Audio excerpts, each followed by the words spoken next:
Hello YouTube, welcome to this video on chess. Uh, I've decided to do this video on learning how to play chess for beginners or amateurs or just in general on playing chess because it does seem like a game very popular and will continue to be popular in the future. Therefore, I decided to maybe put this video together to help people start to play chess and to learn to play chess.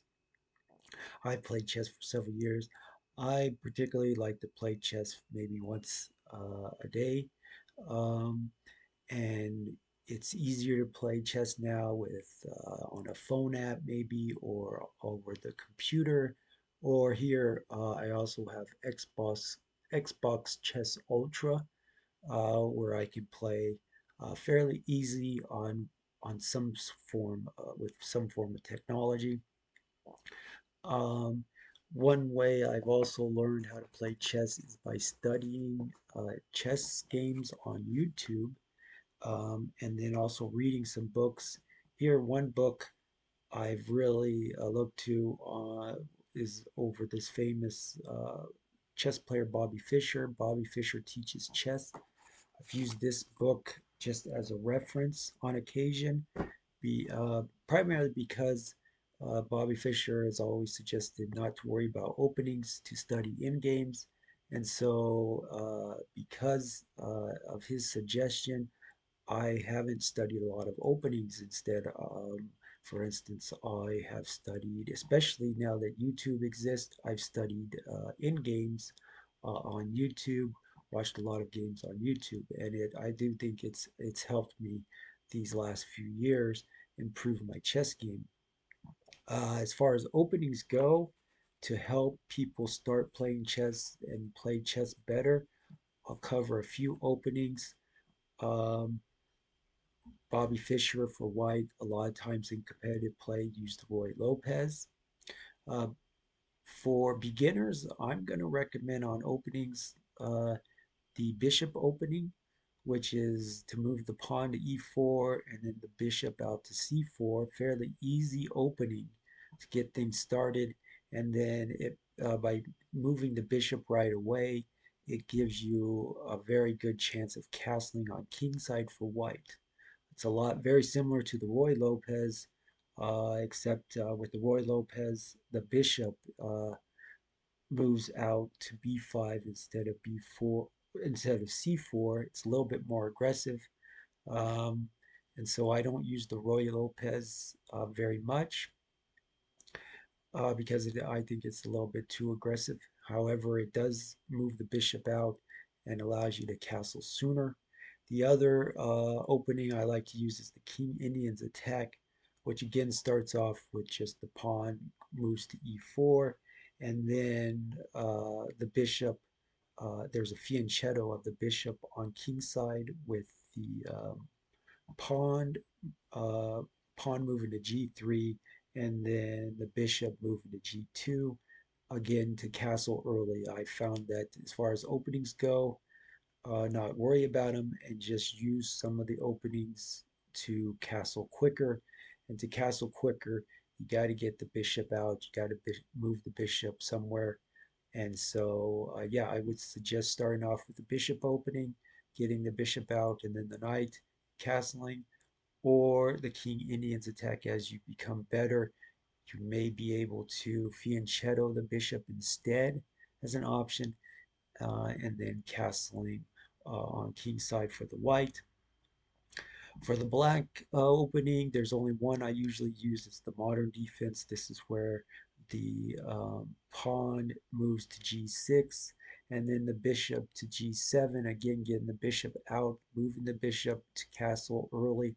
Uh, I guess one common concept is if you castle early in the game lasts longer. Usually, you'll play better with the king. It's a better defense to help keep the king out of check and then eventually checkmate. So those are the openings I suggest and that I use, and it's helped me with my game play better. As far as focusing on end games, here I have this end game to help maybe people learn chess a little bit quicker. This game's very popular. It's called A Night at the Opera. It is with Paul Murphy as the famous chess player. It's in 1858, but I think this, out of all the options here on Chess Ultra, this game shows how uh, focusing on the end game can help you win more games and become a better chess player.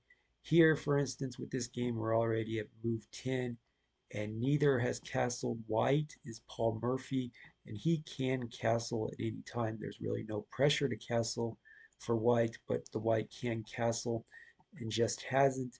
Here, the black king has not castled, and it can't castle. The pieces aren't developed. Here we're on move 10, and black is really in bad development. Hasn't moved his knight yet, hasn't moved his bishop yet, and therefore it hasn't castled yet, which means uh, it's having trouble. Black side is having trouble. This file is open, and the king is pretty vulnerable here on the queen side. Um, is pretty vulnerable here on this side. So we're going to start off. This has been made available by Chess Ultra. We'll see how the white basically just keeps attacking uh, the king and putting pressure on the king, and then eventually gets checkmate. So to start the attack, white decides to move this over here, sacrifices a knight, to get the bishop into check of the king right here. Uh, so in response, knight comes over to play defense. Now there's no check. Uh, White ends up deciding to, on move 12, decides to castle on queen side. And now it has two rooks over here ready to attack as well. Um, Black, again, I don't know. I don't really like Black's move. It could have moved this bishop out, somehow got ready to move this bishop out so it could castle. Instead, it moves the rook over here and is still kind of vulnerable by this bishop and these two rooks. The queen is here also putting pressure on this side. It has queen has kind of an open area to move into attack. If necessary, on move 13, um, white decides to sacrifice a rook to get these pieces out of there, and then moves over here. So now it has this huge attack right here with the bishop, a queen, and a rook all on this side. There's really very little defense of the king on this side. And so it looks like one option that was chosen was to move the queen out of its pin and then maybe exchange with the white. So they're right here, it's moving to get rid of the pin and to maybe get rid of so move the bishop out the castle, but in the process it would exchange queens. Instead, move 15. Um, I think here this is definitely it's probably Paul Murphy saw a checkmate sooner, but instead um, Paul Murphy does see a way to get checkmate in a few moves. So is what it does is it um, moves right here to attack, put check on the king, force the knight to attack. Probably Paul Murphy necessarily wasn't sure of what would happen there, but yeah. So the knight moves, of course, instead of the queen. Right here takes to get rid of the check, and then Paul Murphy sacrifices his queen right here, gets check. Queen had check right here on this line. Knight, the only way to get rid of the check because of this bishop pressure, was to use the knight, and then the rook now can go right here to, what is it, d8, and it's checkmate. It's checkmate because the bishop uh, has this square locked up, and it will protect the rook, and the rook king is basically has no place to go. It is checked. Can't go here, can't go here, can't take the rook. Nothing will take the rook at this point. So here is checkmate. Hopefully this game is a good example of how to play the end game, how to study tactics, and will help you in the future learn to play chess better. Uh, and with technology these days, I really, a few years ago, would play chess, but wasn't really improving much. However, now with YouTube and all the different games being posted on YouTube, it's possible to study more in games, especially on a daily basis, and to improve at the game of chess, enjoy the game of chess more.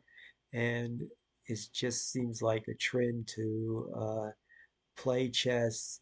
Uh, it's become more popular. And so hopefully this will be a good example of what to do and how to start to play chess and learn to play chess at a higher level more in the future.